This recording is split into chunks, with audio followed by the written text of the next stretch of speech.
வணக்கம் நேயர்களே, விவாத நேரம் நிகழ்ச்சிக்கு உங்களை அன்புடன் வரவேற்கிறோம்.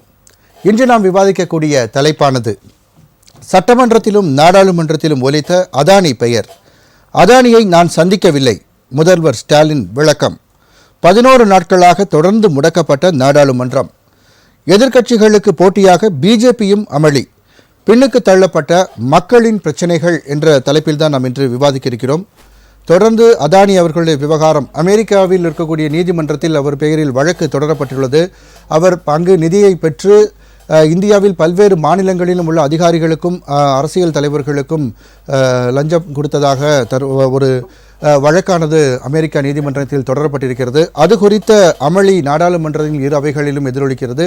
அதே போன்ற கேள்வி இன்று தமிழக சட்டமன்றத்திலும் எழுப்பப்பட்டது. பாமக சார்பாக அந்த கேள்வியும் எழுப்பப்பட்டது. இதற்கு செந்தில் பாலாஜி அவர்கள் பதிலளித்தாலும் கூட முதலமைச்சர் அவர்கள் இன்று தெளிவாக நான் அதானியை சந்திக்கவில்லை என்று தனது தரப்பை பதிலை அவர் தெரிவித்திருந்தார். எனவே அப்பாவு அவர்களும் இதைவிட பெரிய விளக்கம் எதுவும் தேவையில்லை என்பது போன்ற விஷயங்கள் அங்கு இன்று விவாதிக்கப்பட்டது. இதேபோன்று சட்டமன்றத்திலும் நாடாளுமன்றத்திலும் அதானி அவர்களுடைய விவகாரம், குறிப்பாக அவருடைய அந்த மின்சாரத்தை மத்திய அரசின் மூலமாக பிற மாநிலங்களுக்கு வழங்கி வருகிறது. அந்த மாநிலங்கள் அந்த மின்சாரத்தை வாங்க வேண்டும் என்று வலியுறுத்தி இந்த லஞ்சமானது கொடுக்கப்பட்டது என்று கூறப்பட்டிருக்கிறது. இதுதான் அமெரிக்க நீதிமன்றத்தில் தொடரப்பட்ட வழக்காக இருக்கிறது, அமெரிக்கா சார்பாக கூறப்பட்டிருக்கிறது. எனவே இது மிகப்பெரிய ஒரு சர்ச்சையை கிளப்பியிருக்கிறது. தொடர்ந்து நாடாளுமன்றமானது முடங்கி வருகிறது. மக்கள் பிரச்சனைகள் எதுவுமே பேசப்படவில்லை. அது மட்டுமல்ல, சம்பால் பகுதியில், உத்தரப்பிரதேசத்தில் உள்ள சம்பால் பகுதியில் ராகுல் காந்தி அவர்களை விடவில்லை என்பன போன்ற விஷயங்கள், இதுபோன்று பல்வேறு விவகாரங்களின் காரணமாக எதிர்க்கட்சிகள் அவையை முடக்கி வருகின்றன. மக்கள் பிரச்சனைகள் எதுவும் பேசப்படவில்லை என்பதுதான். ஒரு நாளும் அவை நடத்துவதற்கு மக்கள் பணம், வரிப்பணம் அதிகமாக செலவிடப்படுகிறது. ஆனால் ஏதாவது ஒரு காரணம் காட்டி நாடாளுமன்றங்கள் இரு அவைகளும் முடக்கப்படுகின்றன, பிரச்சனைகள் எதுவும் விவாதிக்கப்படாமலேயே என்பதுதான் மிக ஒரு வருத்தமான செய்தியாக இருக்கிறது. இந்த சூழ்நிலையில் இன்று நாம் விவாதிக்க இருப்பது அதானியின் பெயர் சட்டமன்றத்திலும் நாடாளுமன்றத்திலும் ஒலிக்கிறது. அது பற்றி விவாதிக்க இருக்கிறோம். விவாதத்திற்கு செல்லும் முன் நமது விருந்தினர்களை வரவேற்போம். முதலாவதாக இணையம் வழியாக நம்முடன் இணையும் திமுகவின் சட்டத்துறை இணைச் செயலாளர் திரு வைத்திலிங்கம் அவர்களை வரவேற்போம். வணக்கம் சார். வணக்கம். அரங்கில் நம்மோடு இணையும் தமிழ்நாடு சேவாதள காங்கிரஸ் மாநில தலைவர் திரு குங்ஃபு விஜயன் அவர்களை வரவேற்கிறோம். வணக்கம். பிஜேபியின் திரு வெங்கடேஷ் அவர்களை வரவேற்போம். வணக்கம். வணக்கம் ஜி. என்னோட கேள்வியை திரு வைத்திலிங்கம் சார் உங்கள்கிட்ட துவங்குறேன். சார், நாடாளுமன்றத்திலும் சரி தமிழக சட்டமன்றத்திலும் அதானியின் பெயரானது அதிகமாக தற்பொழுது அடிபடுகிறது. உங்களுடைய முதல் சுற்று கருத்தை பதிவு பண்ணுங்க சார். அதாவது நம் நாட்டு சட்டங்களை மட்டுமல்லாமல் அமெரிக்க நாட்டு சட்டத்தையும் மீறி ஒரு முறைகேடு செய்துவிட்டு பாதுகாப்பான நிலையில இருக்கிறார் அதானி என்று சொன்னால் அது மோடியினுடைய ஆதரவு அரவணைப்பு இருக்கிற காரணத்தினால் தான் என்பது எல்லோருக்கும் தெரிகிறது. ஆனால் இதை விசாரிக்க வேண்டிய செபி அமைப்பு இதை பற்றி ஒன்றுமே வாய் திறக்காமல் இதுவரை ஒரு ஸ்டேட்மெண்ட் கூட அவங்க விடல. இல்லைங்க, மால் பிராக்டிஸ் பண்ணீங்களாங்கிறத பத்தி அவங்க தான் செய்யணும். அவங்க விசாரிச்சிருக்கணும். கார்பரேட் மால் பிராக்டிஸ் பண்ணிருக்கலாங்களா அப்படின்னு அதை பத்தி அவங்க விசாரணை தொடங்கவே இல்லை, பேசவே இல்லை. நாடாளுமன்றம் முடங்கி இருக்குன்னு சொல்றாங்க. யாரால் முடங்கி இருக்கு? இவங்க கேட்கறது என்ன? இந்த அமெரிக்க நீதிமன்றத்திலே குற்றம் சுமத்தப்பட்டிருக்கிற இந்த நிறுவனம் தொடர்பான இது அங்க மட்டும் இல்ல, நமது மாநிலத்திலே ஒன்றிய அரசினுடைய அமைப்பாக இருக்கிற SECI அதனுடைய வற்புறுத்தலின் பேரிலே மாநிலங்களோட பல்வேறு மாநிலங்களோடு இருக்கிற மின் வாரியங்கள் அதிக விலைக்கு கட்டாயப்படுத்தப்பட்டு அதானியிடம் மின்சாரம் வாங்க கட்டாயப்படுத்தாங்க. இதுதானே குற்றச்சாட்டு. இது சம்பந்தமாக ஜாயிண்ட் பார்லிமெண்டரி கமிட்டி போட்டு விசாரிக்கணும்னு சொல்லிதான் கோரிக்கை. இதை விசாரிச்சாலே எந்தெந்த மாநிலங்கள் இது சம்பந்தப்பட்டிருக்கு, ஏன் இவர்கள் அதுல உண்மை இருக்கிறதா என்ற விவரங்கள் எல்லாம் வெளியே வந்துவிடும். இதற்கு இதே அனுமதி தர ஒன்றிய அரசு மறுக்கிறது. இதுதான் கேள்வி. இதை எந்த உண்மையை மக்களிடமிருந்து மறைக்க பார்க்கிறீர்கள்? நம்ம அன்புமணி ராமதாஸ் இங்க இருந்துகிட்டு இங்க மின்வாரிய அதிகாரி சம்பந்தப்பட்டிருக்கிறார்களே என்பதை முதல்வர் விளக்கணும்னு சொல்லி சிறுவிழத்தனமா பேசுற. எப்படி ஜாயிண்ட் பார்லிமெண்டரி கமிட்டி ஒட்டுமொத்தமா விசாரிக்கும் போது தமிழ்நாடு மின்சார வாரியமும் அதுல அடங்கி இருக்கிறது, அதனுடைய ஈடுபாடும் விசாரிக்கப்படும் தானே, தனியா இதை மட்டும் விசாரிக்க அவசியம் இல்ல அப்படிங்கறது கூட தெரியாம அவர் கேட்கிறாரு. ஜாயிண்ட் பார்லிமெண்ட் வேணும்னு சொல்லி எம்பியா இருக்கிற அவர் ஆதரவு அளிச்சிருக்கணும். டெல்லியில பேச மாட்டேங்கிறாரு, பார்லிமெண்ட்ல பேச மாட்டேங்கிறாரு. ஆனா இங்க வந்து முதல்வர் விளக்கம் அளிக்கணும் அப்படிங்கிற தெளிவாக நாங்க அறிக்கை கொடுத்திருக்கிறோம். செந்தில் பாலாஜி கொடுத்திருக்கிறாரு, 3 வருஷமா நாங்க எந்த உதவியும் போடல அப்படின்னு சொல்லிட்டாரு. தலைவர் தளபதியும் நான் சந்திக்கவில்லை அப்படின்ட்டாரு. இல்ல சார், ஃபாரின்ல இருந்து ஒரு விஷயம் வந்து உடனடியாக அதை வந்து முகாந்திரமா எடுத்து விசாரிக்க வேண்டிய ஒரு வலியுறுத்த வேண்டிய அவசியம் என்ன இருக்கிறது? இப்ப ஹிண்டன்பர்க் அறிக்கையாக இருக்கட்டும், அல்ல இது போன்ற பல்வேறு விஷயங்களுக்கு முன்னுதாரணமா இருக்கு.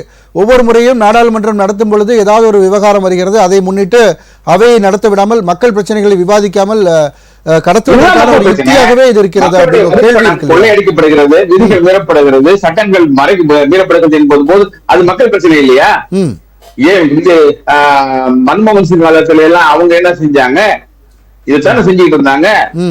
அதே மாதிரி இப்ப கேட்கறது நியாயம் இல்லைன்னு சொல்லட்டும், உண்மை இல்லைன்னு சொல்லட்டும், அது மறுக்கட்டும், அந்த உரிமை உங்களுக்கு விசாரணை தான் நம்ம விசாரிக்க மாட்டோம் என்று சொல்வது குற்றமா இல்லையா? யார் மக்களுக்கு வந்து உண்மையை மறைக்க முயற்சிக்கிறார்கள் என்பதை விட்டுட்டு இன்னைக்கு இந்த SECI அழுத்தத்தினால தமிழக அரசு ₹2.16 18 61 பைசாவுக்கு தான் ஒப்பந்தம் போட்டிருக்கோங்கிறத அந்த உத்தரவை எதிர்த்து அதானி நிறுவனம் தான் மேல் வீட்டுக்கு போய் வழக்கு நடத்திட்டு இருக்கோம். இதெல்லாம் விசாரணையில வரும் இல்ல, உங்க நிர்பந்தத்துக்கு நாங்க பணியில்லைங்கிறதெல்லாம் விசாரணையில வரும். அந்த விசாரணைக்கு நாங்கள் தயார், நீங்கள் ஏன் தயாரா இல்லையென்றுதான் கேட்கிறோம். அதை விட்டுட்டு நாங்கள் தயார் இல்லை என்று சொல்லிவிட்டு காலம் தாழ்த்துவது என்பதும் மறுப்பது என்பதும் படியை தூக்கி மற்றவர்கள் மீது போடுவது என்பதும் மக்களால் நிச்சயமாக ஏற்றுக்கொள்ளப்படாது.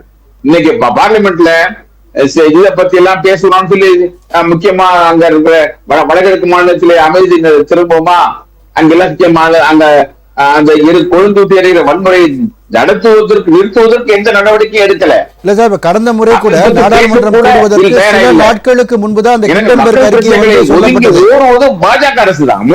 இல்ல நாடாளுமன்றம் கூடுவதற்கு சில நாட்களுக்கு முன்புதான் ஹிண்டன்பர்க் அறிக்கை பத்தி அவர்கள் வந்து வாய் திறந்தார்கள். அப்போ இது வந்து ஒரு திட்டமிட்ட ஒரு கான்ஸ்பிரசி அப்படின்ற மாதிரியான ஒரு விஷயமும் பேசப்படுது இல்லையா சார்? ஆமா, வந்து இந்தியாவில வந்து பார்லிமெண்ட் நடத்தக்கூடாதுன்ற மாதிரி ஏதாவது சதி இருக்குமா? அறிக்கையில் கண்ட அந்த தகவல்கள் வந்து அதை பற்றி விசாரிக்க மாட்டோம் என்பது தவிர்க்கிற நமக்கு ஆப்ஷன் இருக்கு. நீதிமன்றத்துல வழக்கு தொடரலாம், அதை வந்து பாராளுமன்றத்தை முடக்கிதான் அதை வந்து செய்யணும்ன்ற நம்ம செவி அமைப்பு தான், நம்ம செவி அமைப்பு விசாரிக்க மறுக்கிறது. ஒன்றிய அரசு JPC அமைக்க மறுக்கிறது. சரி, விசாரணைக்கு தயாரா இல்லாதவங்கள்ட்ட எப்படி கூட்டுக்குழு அமைச்சாலும் அது எந்த அளவுக்கு நம்பிக்கை பெரும்பாலும் ஆளுங்கட்சிக்காரர்களே இருக்க போறாங்க, கட்டாயப்படுத்தினால்தான் முடியும். அப்படித்தான் இதுவரை நடந்திருக்கிறது. இல்ல சார், கூட்டுக்குழு அமைச்சர் விசாரணை அறிக்கை அமைச்சாலும் வைத்தியலிங்கம் சார், கூட்டுக்குழு அமைச்சு விசாரிச்சாலும் பெரும்பாலும் அங்க வந்து ஆளுங்கட்சியினர் அதிகமா இருக்கக்கூடிய சாத்தியக்கூறுகள் இருக்கு. அதுல ஒரு நம்பகத்தன்மை எப்படி இருக்கும்? சிறுபான்மை உறுப்பினர்கள் இருந்தாலும் கூட விசாரணைகளுடைய தகவல்கள்ல உண்மை வந்துடும் இல்ல. அந்த தகவல்களை வைத்து மக்கள் புரிந்து கொள்வார்கள். நீங்க என்னதான் நீங்க தப்பா தீர்ப்பு எழுதினா கூட, ஆனால் தகவல்கள் மக்களிடத்துல செல்லும் பொழுது அவங்க அதை அடிப்படையாக வைத்து ஒரு முடிவுக்கு வருவார்கள், நல்ல முடிவு எழுதுவார்கள், தொடர்ந்து பேசலாம், தீர்வு கிடைக்கும். சரி, தொடர்ந்து பேசலாம் சார், தொடர்ந்து பேசலாம். அந்த தமிழக விவகாரம் பற்றி இன்னும் பேச வேண்டியிருக்கு, அடுத்த சுற்றுலா விரிவாக பேசலாம். நமது அரங்கிற்கு வந்திருக்கும் விருந்தினர் அரசியல் விமர்சகர் திரு குமரராஜா அவர்களை வரவேற்போம். வணக்கம் சார். திரு வெங்கடேஷ் சார், எப்படி பார்க்குறீங்க சார்? ஆக்சுவலாக வந்து ஒவ்வொரு முறையும் இந்த அதானி விவகாரம் ஏதாவது கூறி பிஜேபியே அமளியில் ஈடுபட்டதை நம்ம பார்க்க முடிந்தது. ஏற்கனவே ஒரு முறை நாடாளுமன்றம் நடைபெறும் பொழுது கூட முதல் முறையாக அமளியை பிஜேபியை ஏற்படுத்தியது. ராகுல் காந்தி அவர்கள் லண்டனில் பேசிய விவகாரம் தவறு என்று கூறி பிஜேபி அவையை முடக்கியது. இவர் ஒவ்வொரு பிரச்சனைக்கும் அவையை முடக்கினால் மக்கள் பிரச்சனைகளை எப்படி பேசுவீங்கன்ற ஒரு கேள்வி இருக்குது. இன்றைக்கும் கூட பிஜேபியும் அமளியில் ஈடுபட்டதாக நமக்கு தகவல்கள் வந்திருக்கு. இல்லை, ஒரு நாடாளுமன்றம் வந்து குளிர்கால கூட்டத்தோடு தொடங்குறப்ப முக்கியமான பிரச்சனைகள் என்னமோ அந்த மசோதாவுக்குள்ள வந்து நிறைவேற்றியே ஆகணுன்ற கட்டாயத்தில் இருக்குது. ஏன்னா குளிர்கால கூட்டத்தில் குறிப்பிட்ட டைமுக்குள்ளே தான் நடக்கும், அதுக்குள்ளே வந்து பட்ஜெட் கூட்டத்தோட தொடங்கும். அப்போ நீங்கள் வந்து மக்கள் பிரச்சனையை முன்னெடுத்து தான் நாடாளுமன்றத்தில் விவாதிக்கணும். புதுசாக தேர்ந்தெடுக்கப்பட்ட எல்லா கட்சி எம்பிக்களுக்கும் உள்ளே வராங்க. புதுசாக தேர்ந்தெடுக்கப்பட்ட எம்பிக்கள் நிறைய பேர் வருவாங்க. அவர்கள் நாடாளுமன்றம்னா என்ன, நாடாளுமன்றத்தினுடைய எவ்வளோ நொடிகள் கொடுக்கப்படும், தன்னுடைய தொகுதி சார்ந்த பிரச்சனைகள் எப்படி நாடாளுமன்றத்தில் பேசணும், அதை சார்ந்த அமைச்சர்கிட்ட எப்படி பதில் வாங்கணும், அதை சார்ந்த நிதியை எப்படி வாங்கி நம்மளுடைய தொகுதிக்கு அதை செலவு பண்ணணுன்ற அவ்வளோ பெரிய ரெஸ்பான்சிபிலிட்டி மக்களால் தேர்ந்தெடுக்கப்பட்ட பிரதிநிதிகளுக்கு உள்ளே இருக்குது. சரி, ஆனால் நாடாளுமன்றத்தில் நடக்கிறது என்னன்னா, எப்பவுமே நாடாளுமன்ற கூட்டத்தொடர் நடக்கிறதுக்கு முன்னாடி அனைத்து கட்சி கூட்டம்னு ஒன்று போடுவாங்க. போட்டு 24ஆம் தேதி நடந்தது. போட்டுட்டு என்னென்ன சொல்லுவாங்கன்னா, நாடாளுமன்றத்தில் சுகமாக நடக்கிறதுக்கான நீங்கள் இதை கொடுக்கணும், நீங்கள் வந்து வழிமுறைகளை கொடுக்கணும், இவ்வளோ மசோதாக்கள் நிறைவேற்றது இருக்குது, இவ்வளோ மசோதாக்கள் பெண்டிங் இருக்குது, இதெல்லாம் நம்ம டிஸ்கஸ் பண்ண வேண்டியது இருக்குன்னு சொல்லி ஆல்ரெடி ஒரு ட்ரையல் மாதிரி பண்ணி தான் உள்ளே போவாங்க. ஆனால் உள்ளே போன உடனே பிரச்சனையை தேடி தான் அலையிறாங்க. இப்போ நீங்கள் அருமையாக ஒரு விஷயத்த சொன்னீங்க. நாடாளுமன்றத்தில் முதல் ரபேல கொண்டு வந்தாங்க, நாடாளுமன்றத்தை முடக்கினாங்க, நீதிமன்றம் போய் டிஸ்போஸ் ஆயிடுச்சு. அப்புறம் வந்து பெகாசஸ் ஊழல் நிறுவனம் ஒட்டு கேட்குறாங்கன்னு சொல்லி, பெகாசோட ஊழல் வந்து ஒட்டு கேட்கறது வந்து இஸ்ரேலை வச்சு பண்ணுறாங்கன்னு சொல்லி மிகப்பெரிய ஒரு கட்டமைப்பை ஏற்படுத்தி ராகுல் காந்தியோட செல்ஃபோனில் ஹேண்ட் ஓவர் பண்ணுன்றப்போ அவர் காணாமே போயிட்டாரு. அதுக்கும் நீதிமன்றம் போய் டிஸ்மிஸ் ஆயிடுச்சு. அப்புறம் இட்டன்பர்க் கொண்டு வந்தாங்க, அதுவும் செபிகளில் போய் நீதிமன்றம் போய் டிஸ்மிஸ் ஆயிடுச்சு. இப்போ லாஸ்ட்டாக எதில் வந்து நிற்கிறாங்கன்னா, இந்த அதானி பிரச்சனையை கரெக்டாக நாடாளுமன்றம் முடக்குவதற்காக கிளப்புறாங்களா? சரி, இப்பயும் நான் இப்படி சொல்றேன். இப்ப திமுகவை சேர்ந்த அண்ணன் சொல்றப்ப, இப்ப அதானி மன்மோகன் சிங் இருக்கும், நீங்க பிஜேபி அதானே பண்ணிட்டு இருந்தீங்கன்ற ஒரு கேள்வி. விவாதங்கள் வேற, முடக்குதுன்றது வேறங்க. விவாதங்கள் நாடாளுமன்றமும் அதாவது மாநிலங்களும் மக்களவையும் விவாதிக்கணும். ஒரு சட்ட மசோதா எடுத்துட்டு வந்தா அதை பத்தி நிறை குறைகளை செய்து விவாதித்து இது எல்லா மக்களுக்கும் பயனுள்ளதா இருந்தாங்கன்னா அதை மசோதாவை நிறைவேற்றுறதுக்கான ஓட்டளிப்பை கொடுப்பாங்க. அதுதான் விவாதம் நடத்துறதா நாடாளுமன்றம், தவிர முடக்கிறது கிடையாது.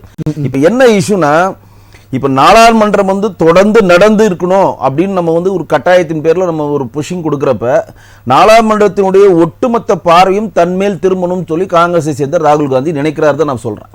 ஏன்னா அதானி பிரச்சனை என்ன? இப்போ அதானி பிரச்சனை இங்கே வந்து லஞ்சம் கொடுத்ததாக ஒரு கண்டென்ட் சொல்கிறாங்க, அமெரிக்காவில் அது ஒரு கேஸ் போட்டதாக சொல்கிறாங்க. ஆனால் இந்திய வெளியுறவுத்துறை சொல்லணும்னா அது சம்பந்தமான எந்த கடிதமும் எங்களுக்கு வரவில்லைன்னு சொல்கிறாங்க.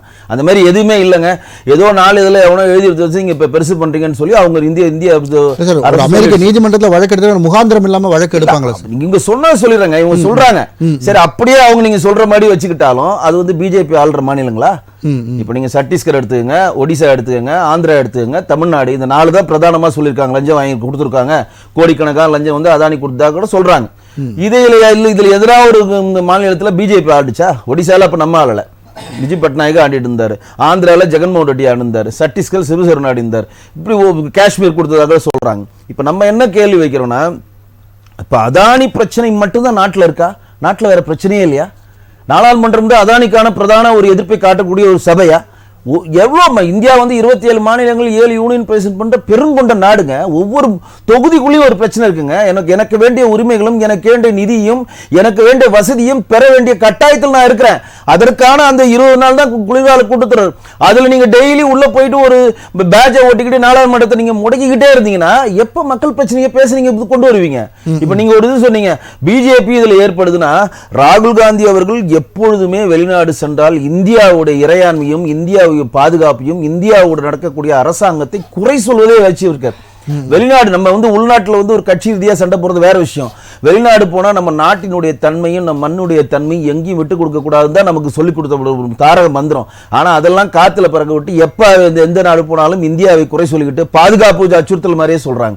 இப்ப நம்ம பிஜேபி என்ன வைக்கிறாங்க, நாடாளுமன்ற கூட்டத்தொடர் நடந்திருக்கப்ப நீங்க அதானியே சொல்றீங்களே, அதானியில் வந்து அமெரிக்காவில் ஒரு கேஸ் போட்டதுனால உங்க மேலேயே ஒரு பிரச்சனை இருக்கு, அதற்கான பதில சொல்லுங்க, அதுக்கப்புறம் இதை பத்தி பேசுங்க தான் நம்ம உள்ள வைக்கிறோம். அந்த ஜார்ஜ் சோரஸ்ன்றவர் மிகப்பெரிய ஒரு ஃபண்டு கொடுக்குறாரு. யாரு கொடுக்குறாருன்னா, ஆசிய பசிபிக் ஜனநாயக அமைப்பு, அதோட தலைவர்ல வந்து துணைத் தலைவராக சோனியா காந்தி இருக்கிறாங்க. அந்த சோனியா காந்தி அவர்களுக்கு மிகப்பெரிய ஒரு ஃபண்டை ராஜீவ் காந்தி ஃபவுண்டேஷனுக்கு வந்து கொடுக்குறாரு. அவர் என்ன நிலைப்பாடுல இருக்கிறாருன்னா, காஷ்மீர்ல நம்ம 376 ஆர்டிகல் எடுக்கிறப்ப பாகிஸ்தானுக்கு ஆதரவான நிலைப்பாடுல இருக்காரு. காலிஸ்தானுக்கு ஆதரவான நிலைப்பாடு சொல்லி இந்தியாவுடைய பாதுகாப்புக்கு அச்சுறுத்தல் கூடிய நிலைப்பாடு கொண்ட ஒரு நபரிடம் நீங்க ராஜீவ்காந்தி ஃபவுண்டேஷனுக்கு எப்படி நீங்க வந்து நிதி வாங்குவீங்க? அது நார்மலா கேட்பாங்களா இல்லையா? நீங்க நிதி வாங்குறீங்கன்னா எங்கேயோ வாங்கிட்டு போங்க, அது வேற விஷயம். இப்ப தேர்தல் ஃபண்ட் வாங்குறாங்கன்றது நமக்கு ஆல்ரெடி அது ஒரு சட்டமா ஏத்திட்டோம், நீங்க பாண்ட்ஸ் வாங்கிக்கலாம், அது வேற விஷயம். ஆனால் நம்மளுடைய பாதுகாப்பு அச்சுறுத்தல் செய்கிற ஒரு நபரிடம் நீங்க நிதி வாங்க வேண்டிய கட்டாயம் என்ன? அந்த கேள்விக்கு விளக்கம் கொடுங்கன்னு கேக்குறாங்க. இது இப்ப நீங்க அமெரிக்கா இப்ப அதானியை பற்றி ஒரு பெரிய விளக்கங்கள் நம்ம இங்க கொடுக்க வேணும்னா, ஒட்டுமொத்தமா அதானி பிரச்சனையை நீங்க முன்வைக்கிறப்ப நிறைய பேர் வந்து, அதாவது குறிப்பா சொல்ல போனா திரிணாமுல் காங்கிரஸ் மம்தா அவர்களுக்கு பெரிய இன்ட்ரெஸ்ட் காட்டல, தேசியவாத காங்கிரஸ் சரத் பவார் பெரிய இன்ட்ரெஸ்ட் காட்டல, உத்தவ் தாக்கரே பெரிய இன்ட்ரெஸ்ட் காட்டல. இன்னும் 2 நாள் முன்னாடிலாம் பாத்தீங்கன்னா அவங்க ஊர்வலமா போறப்ப பாதி பேர் காணாம போயிட்டாங்க. நீங்க பேப்பர்ல படிச்சிருப்பீங்க, திமுக சேர்ந்த எம்பிகளே பாதி தூரம் போயிட்டு காணாம போயிட்டாங்கன்னு கூட சொல்றாங்க. நீங்க அதெல்லாம் பேப்பர்ல வந்து செய்தி நான் உங்கள்ட்ட முன்வைக்கிறேன். யாருக்குமே அது இன்ட்ரெஸ்ட் இல்லாம, ஏன்னா நீங்க டெய்லி நாடாளுமன்ற முடக்குவதற்காக ஒரு காரணத்தை தேடி அலைகிறீங்க. அந்த காரணத்தை அதானே வச்சு பண்றீங்க. இங்க முதல்வர் அவர் சந்திக்கல அப்படின்னு சொல்றாங்க. இங்க வந்து முதல்வர் சந்திக்கல. நீங்க அறிக்கை ஜி.கே. மணி அவர்கள் சட்டசபையில கேள்வி எழுப்புறாரு. நீங்க அதானில நீங்க மிகப்பெரிய ஒரு லஞ்சம் வாங்கிறதா குற்றச்சாட்டுக்கு அதற்கான விளக்கம் கொடுக்கறப்ப ஏற்கனவே செந்தில் பாலாஜி எல்லா விளக்கமும் கொடுத்துட்டாருன்னா, செந்தில் பாலாஜி என்ன விளக்கம் கொடுத்தாரு? முதல்வர் சந்திக்கல, இது சம்பந்தமான அவதூறு போனா அவங்க மேல வழக்குகள் பாயும் அப்படின்னாரு. எங்களுடைய பாஜக மாநில தலைவர் அண்ணாமலைஜி அது தெளிவா ஒரு பதில் சொன்னார். என்னன்னா, வழக்குகளை சந்திக்க நாங்க தயாரா இருக்கிறோம். ஜனநாயக நாட்டில் எங்களுடைய வரி பணத்தில் இந்த அரசாங்கம் நடக்கிறது. அந்த அரசாங்கம் வந்து சரியாக நடக்க விட்டுனா இந்த நாட்டில் பிறந்த ஒவ்வொரு குடிமகனும் கேள்வி கேட்பான். கேள்வி கேட்கறது பதில் சொல்றது அவங்க அமைச்சராக வச்சிருக்கோம். நாங்க கேள்வி கேட்கறதுனால என் மேல கேஸ் போடுவீங்கன்னு சொல்றது நாங்க எந்த அச்சுறுத்தலுக்கு நம்ம அஞ்ச மாட்டோம்ன்றத தெளிவான பதில் சொல்லியிருக்காரு. சரி சார், தொடர்ந்து பேசலாம் சார். சார், நாடாளுமன்றத்தை முடக்குவதற்காக காரணங்களை தேடிக்கொண்டிருக்கிறது காங்கிரஸ்ன்றதான் அவருடைய குற்றச்சாட்டு. எப்படி சார், அதானியை பத்தி பேசினா வந்துட்டு முடக்கிறத மாதிரி ஆகுமா? சரி, ஓகே, நீங்க அதானிக்கு வந்துட்டு ஜாயிண்ட் பார்லிமெண்ட் கமிட்டி கூட்டிடுங்க. ஏன் அவங்க முடக்க போற? முடக்கல, டிஸ்கஷன் தான். சரி, உங்களுடைய இது வாதத்துக்கே வரேன். சரி, காங்கிரஸும் இந்தியா பிளாக்கும் நீங்க சொன்ன மாதிரி முடக்கணும்ன்ற எண்ணத்துல இருக்கிறாங்கன்னு வச்சுங்களேன். ஏன் உங்களுக்கு நாங்க என்ன கேட்கிறோம்னா, ஏன் உங்களுக்கு அதானி மேல இன்ட்ரெஸ்டட்? நானே கேட்கிறேன், இது வரைக்கும் வந்து ஜார்ஜ் சோரஸ்ன்ற விஷயம் சொல்லல, ஏன் இப்ப அதை கொண்டாடுறீங்க? ஜார்ஜ் சோரஸ் பத்தி தொடர்ந்து பேசுறாங்க. ஆனா உங்களுக்கு ஒரு பிரச்சனைன்னு வரும்போது அதுதான் நாங்க சொல்றோம். ஹிடன்பர்க் வந்து நிறைய ரிப்போர்ட் கொடுத்திருந்தாங்களா, அப்பெல்லாம் என்ன நடவடிக்கை எடுத்தீங்க? ஹிடன்பர்க் வந்துட்டு இது மாதிரி செபில வந்து ஊழல் பண்ணிருக்கான்னு சொல்லிட்டு ஏற்கனவே அதானி மேல ரிப்போர்ட் இருக்குது. ஆனா அதுக்கான வந்து அதோடைய சேர்மன் மதுவி பூரி புச்சு வந்து எந்த ஆக்ஷனுமே எடுக்கல. அதுதாங்க தொடர்ச்சியா சொல்லிட்டு வரோங்க. நாங்க வேற எதுவும் தப்பா சொல்லலையே. இவர் சொன்னாரு மக்கள் பிரச்சனை, நல்லா சொன்னாரு வெங்கடேசன் சார், ரொம்ப அருமையா சொன்னாரு மக்கள் பிரச்சனை பத்தி. மக்கள் மணிப்பூர் பிரச்சனை மக்கள் பிரச்சனை தாங்க. செத்து மடிஞ்சு நிற்கிறான் மணிப்பூர்ல. என்ன பண்ணீங்க? அதுதான் நீ கேட்றாங்க. அதான் இவரு ஷாவை வந்து ரிசைன் பண்ண சொல்லியிருக்காங்க. அங்க பிரேன் சிங்கை வந்து சீஃப் மினிஸ்டர் ரிசைன் பண்ண கரெக்டா தானே சொல்றாங்க. என்னங்க தவறு இருக்கு? காங்கிரஸும் சரி இந்தியா பிளாக்கும் கரெக்டா தானே சொல்றாங்க. நான் தான் கேட்கிறேன், நீங்க சொல்லிடுங்க. சரி, ஓகே, உங்களுக்கு தான் எங்களுக்கு தான் மக்கள் மேல இன்ட்ரெஸ்ட் இல்ல, பாராளுமன்றத்தில் முடக்கணும்னு வச்சுங்களேன். சரி, நீங்க அது மாதிரி நடக்கக்கூடாது, மக்களுக்கான பிரச்சனையை நீங்க பாராளுமன்றத்தில் பேசணும்னா அதானிக்கு வந்து அவருக்கு வந்து ஒரு ப்ரோப், அதோட இன்வெஸ்டிகேஷன் ஸ்டார்ட் பண்ணுங்க. என்ன உண்மையாவே நடக்கலன்னு நானா கேட்கிறேன். அதானி ஒன்னும் எம்பி கிடையாது, அதானி வந்து இந்தியாவுடைய மினிஸ்டர் கிடையாது. என்ன பிஜேபிக்கு என்ன இன்ட்ரெஸ்டட்? அதுதான் நாங்க கேட்கிறோம். எங்களுடைய கேள்விக்குரிய இந்த அளவுக்கு அவருக்கு நீங்க ப்ரொடெக்ஷன் கொடுக்கும் போது தான் நாங்க என்ன சொல்றோம் அப்படின்னு சொன்னா, மோடி அதானி ஏக்க, மோடி அதானி ஒண்ணுதான், அதானி சேஃப். அதனாலதான் இவ்வளவு நாடகம் இப்ப இவங்களுக்கு. ஏன்னா அதானியை சேவ் பண்றது, மோடியும் அதானியும் ஒன்னா இருக்கனால அதானியை சேவ் பண்றதுனாலதான் இவ்வளவு பிரச்சனையே. சரி, அதுதான் அந்த அவளையே சேவ் பண்றீங்க, அவளை சேவ் பண்ண நினைக்கிறீங்கல்ல, அததான் இன்னைக்கு கேட்கிறாரு ராகுல் காந்தி. என்ன தப்பா நான் கேட்கிறேன். இல்ல சார், ஒரு வெளிநாட்டுல இருந்து நமக்கு ஒரு அலிகேஷன்ஸ் என்ன வந்தாலும் நம்ம ஒரு இந்தியன்ல வந்து ஒரு பிசினஸ் மேனை நம்ம வந்து டிஃபெண்ட் பண்ணணுமா, அல்லது அவங்க சொன்னதை கேட்டு நம்ம வந்து நானே சொல்ல, நீங்களே முதல்ல சொல்லிட்டீங்க. எங்க நியூயார்க் கோர்ட்ல இருந்து வந்தது சார். சாதாரண ஒரு பேப்பர்ல இருந்து எங்க இருந்தோ ஹிடன்பர்க் கூட நீங்க தப்புன்னு கூட சொல்லலாம். தட் இஸ் ரிசர்ச் அது ஆர்கனைசேஷன், அது கூட சொல்றது தப்புன்னு நினைச்சுக்கலாம். ஆனா இது நியூயார்க் கோர்ட்ல இருந்துட்டு யுஎஸ் செக்யூரிட்டி கமிஷன் எக்ஸ்சேஞ்சில இருந்து போட்ட வழக்கு இது. எப்படி நம்ம செபி மாதிரி யுஎஸ் செக்யூரிட்டி எக்ஸ்சேஞ்ச் சொல்லிட்டு அமெரிக்கால இருக்கு, அவங்க போட்ட வழக்கு யுஎஸ் கோர்ட்ல. அது முதல்ல புரிஞ்சுக்கணும். இது எனாத்தனமா அப்படின்னு சொல்லிட்டு போடல. அதுதானே விளக்கம். அதுல வந்து அவர் குற்றமற்றவர் நிரூபிக்க வேண்டிய கடமை அரசுக்கு இருக்கு. கண்டிப்பா இருக்கு சார். அதான் சொல்றேன், நீங்க நிரூபிங்க. ஜாயிண்ட் பார்லிமெண்ட் கமிட்டியை கூட்டுனுங்க, ஆட்டோமேட்டிக்கா உங்களுடைய பாராளுமன்றத்தை நடத்துங்க. யார் வேணான்னு சொல்றாங்க, வேண்டான்னு சொல்றோமா? நீங்க எதுவுமே சொல்ல மாட்டீங்க. மணிப்பூர் பிரச்சனைக்கு தீர்வு சொல்ல மாட்டீங்க. இங்க வந்து என்ன சொல்றீங்க, தவறுதலா என்ன சொல்றீங்க, தமிழ்நாட்டில் வந்துட்டு திமுக அரசுக்கும் உடன்பாடு இருக்கு. அவர் இன்னைக்கு கரெக்டா விளக்கமே சொல்லிட்டாரு. ஏற்கனவே எலக்ட்ரிசிட்டி மந்திரி வந்து செந்தில் பாலாஜி தெளிவான விளக்கத்தை கொடுத்தாரு. இன்னைக்கு முதலமைச்சரே முன் வந்து என்ன சொல்லியிருக்காருன்னா, ஏற்கனவே அவர் சொல்லிட்டாரு, இருந்தாலும் நான் சொல்றேன், இது வரைக்கும் அவர் கருப்பான் சிவப்பான்னு கூட எனக்கு தெரியாது, அவர் மூஞ்சியே நான் பார்க்கல, இது வரைக்கும் வந்து அதானிக்கு நான் பேசவே இல்லைன்னு சொல்லிட்டு அதுக்கான வந்து சட்டசபையிலே ஓபனா கேட்ட அவர் ஜி.கே. மணி கேட்ட கேள்விக்கு இந்த அளவுக்கு சொன்ன பிறகும் கூட நான் சொல்றேன், மோடியை சொல்ல சொல்லுங்க. அதானி வந்து தவறு செய்யவில்லை அப்படின்னு அப்படி இல்ல, அதானிக்கு எங்களுக்கு தமிழ்நாட்டுக்கு ரூபா கொடுக்கல, தமிழ்நாடு கொடுத்தாரு அலிகேஷன். ஒரே ஒரு விஷயம், தமிழ்நாட்டுக்கு கொடுக்கல, முதலமைச்சரே ஒத்துக்கல. ஊழல் வழக்குல எங்களுக்கு சம்பந்தம் இல்லை. இந்த ஒரே ஒரு விஷயம் நான் தெளிவா சொல்றேன், சோலார் எனர்ஜி இந்தியா யாருதுங்க? நான் கேக்குறேங்க, யூனியன் கவர்மெண்ட் தான், ஸ்டேட் கவர்மெண்ட்டுங்க. சிம்பிள், யூனியன் கவர்மெண்ட் தான். அது எது வந்தாலும் ஒப்புதல் தமிழ்நாட்டுல இருந்து அவங்க சொல்ற மாதிரி சத்தீஸ்கர்ல வாங்கினா எங்க வேணா வாங்கிட்டு இருக்கிறோம். சோலார் இன்ஜின் இந்தியாவுடைய ஒப்புதல் இல்லாம பெற முடியாது. அப்போ ஆல்ரெடி நீங்க சொன்ன மாதிரி இவங்களுடைய ஒப்புதல் இல்லாம நடந்துருச்சா? அப்ப இவங்களுடைய ஒத்துழைப்பு தான் நடந்து நீங்க சொல்ற மாதிரி வரேன். அதனால தேவையில்லாம இந்த மேட்ரு மாட்டிக்கிச்சின்னு சொல்லிட்டு அவருடைய டியரஸ்ட் ஃப்ரெண்டு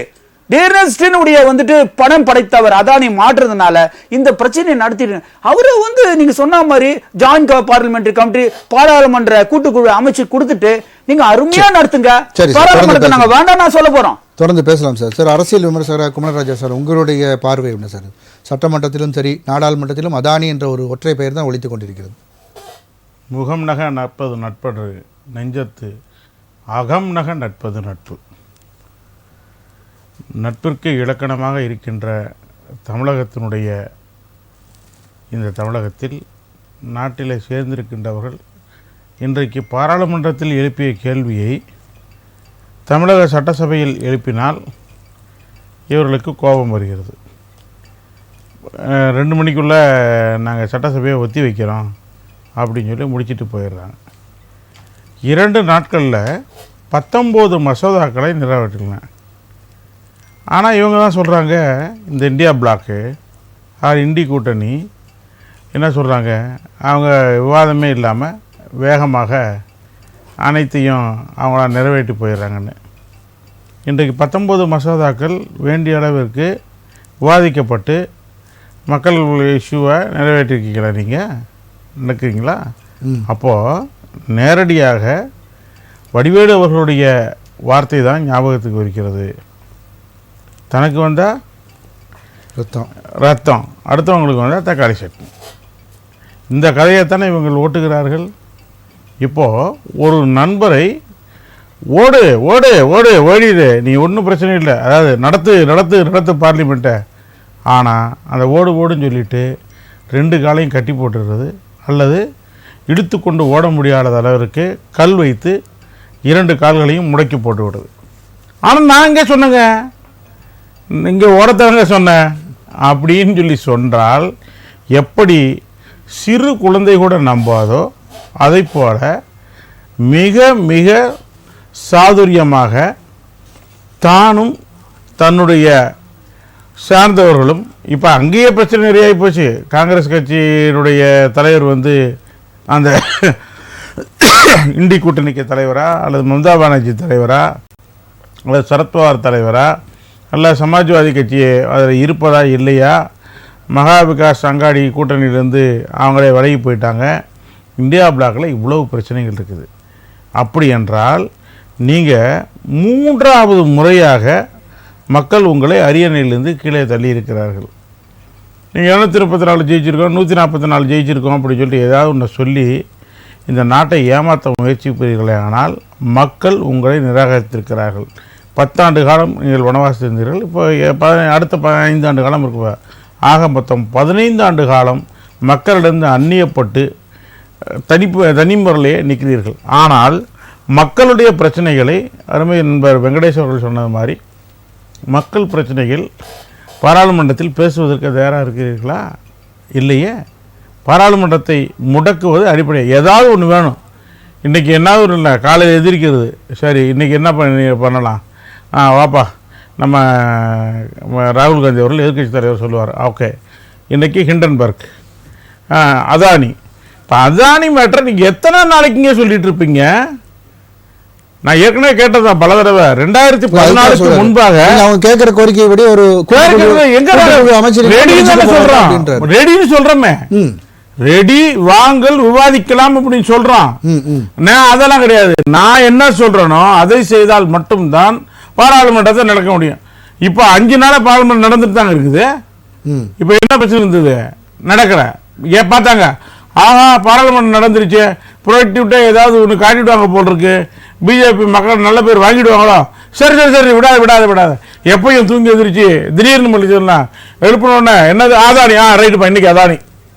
இப்படி ஒரு சிறுபிள்ளைத்தனமான மிகவும் தரம் தாழ்ந்து பாராளுமன்ற ஜனநாயகத்திற்கு ஆப்பு வைக்கின்ற வகையிலே இப்படிப்பட்ட ஒரு செயலிலே இவர்கள் தொடர்ந்து ஈடுபட்டே கொண்டிருந்தால் மக்கள் பிரச்சனை எப்படி பேசுவது? சார், ஒரு பிரச்சனை 2 பிரச்சனை போடுறது தொடர்ந்து அலிகேஷன்ஸ் வெளியில இருந்து வந்துட்டே இருந்தா அப்போ இல்ல அப்படின்னு ப்ரூஃப் பண்றதுக்கான விஷயங்களை அவர் பண்ணணும். இப்போ அரசும் அது மேல நடவடிக்கை எடுக்கணும். யாருமே எடுக்கல. உண்மை எல்லாருக்கும் தெரியும். நீதிமன்றத்தில் இருக்கின்ற வழக்குகளை பற்றி சப்ஜுடிஸ் நீதிமன்றம் நிலுவையில் இருக்கிற பொழுது அதை பற்றி பேசக்கூடாது. அது எங்க நடக்குது? இன்னொரு நாட்டில் நடக்குது. அங்கே நடக்குது. அங்கே நடவடிக்கை எடுக்க போறாங்க. ஏற்கனவே அவங்க சொல்லியிருக்காங்க, தேவைப்படுகிறது அமெரிக்க நீதிமன்றத்தில் நாங்கள் போய் ஆஜராகும், சட்டப்படியாக என்ன இருக்குதோ அதை சந்திக்க போறோம்னு சொல்ல போறாங்க. இங்க வந்து எங்க இருந்து வந்துச்சு இவங்களுக்கு? அதெல்லாம் பிரச்சனை. எப்படியாவது பாராளுமன்றத்தை நிறுத்தி வைப்பதற்கு, முடக்கி வைப்பதற்கு என்ன வேலை, அதுல வேலையைத்தான் செய்யணும். அதற்காக அதானியை பிடிப்பாங்க, பெகாசஸை பிடிப்பாங்க, ஹிண்டன்பர்க்கை பிடிப்பாங்க. அதானே ஹிண்டன்பர்க் வந்து நம்முடைய சாதாரண வார்த்தைகள் சொல்லுவதென்றால் அவரில் இந்தியாவை பொறுத்தளவிற்கும் அது ஒரு சின்ன கம்பெனி. இப்போ 25,000 ரூபா கொடுத்த டாக்டரேட் பட்டம் வாங்கிட்டு வர்றாங்க பாருங்க அமெரிக்காவில். கேட்டோன்னா அமெரிக்க பல்கலைக்கழகம் கொடுத்துன்னு சொல்லி அங்கே போய் பார்த்தீங்கன்னா 4 சேர் கூட கிடையாதுங்க.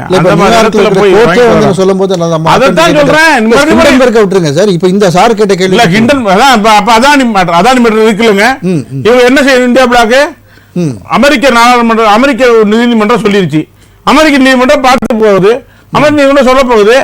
அந்த அமெரிக்க நீதிமன்றத்தில் தான் மருத்துவர் ஐயா அவர் சொன்ன மாதிரி 18வது பக்கத்தில் 5வது பாராள இந்தந்த 5 மாநிலங்களுக்கு தமிழ்நாட்டில் 400 கோடி ரூபாய் லஞ்சம் கொடுத்ததாக சொல்லியிருக்காங்க. இப்ப அதையும் விசாரிச்சிருவோமா? அதை பத்தி பேசுவோமா? அதை பேசுறீங்களா? தயாரா இருக்கீங்களா? நீங்க சந்திக்கவே இல்லைன்றீங்க, அதானியே சந்திக்கவில்லை. அப்படின்னா 3000 கோடி செந்தில் பாலாஜி தெளிவா சொல்லிட்டாரு. இபி மினிஸ்டர் யாரு 840 நாளுக்கு மேல இருந்து உள்ள இருந்து மறுநாளே அமைச்சரான செந்தில் பாலாஜி வந்து சொல்லிட்டாராம், அதானியுடைய நேரடியாக முதலமைச்சரோ அல்லது நாங்களோ யாரும் நேரடியாக சந்திக்கவில்லை. சொல்லிட்டா சரியா போச்சா? 3000 கோடி ரூபாய் நல்ல திட்டம். மாநிலத்தின் முதலமைச்சர் சொல்லியிருக்காரு. சட்டமன்றத்தில் அவர் பொய்யா சொல்லுவாரு? அடாடாடாடா, பொய்யே பேசுனது இல்லையா இவங்க? பால் கமிஷன் அறிக்கையை பத்தி பேசுனது கிடையாதா? சொல்லல. தேர்தல் அறிக்கை சொன்னது கிடையாதா? நீட் தேர்வு ஒழிச்சிடுவோம் அப்படின்னு சொல்லி சொன்னாங்க. பாராளுமன்றத்தில் சட்டசபையில் இவங்க சொன்னதே கிடையாதா? நீட் தேர்வு ஒழிச்சு விட்டார்களா? முழுக்க முழுக்க பொய் தானே. என்னைக்கு ஆரம்பிச்சது படியரசி பிடியரசி ஆனது? அதெல்லாம் இப்படி எடுத்துக்கிட முடியுமா?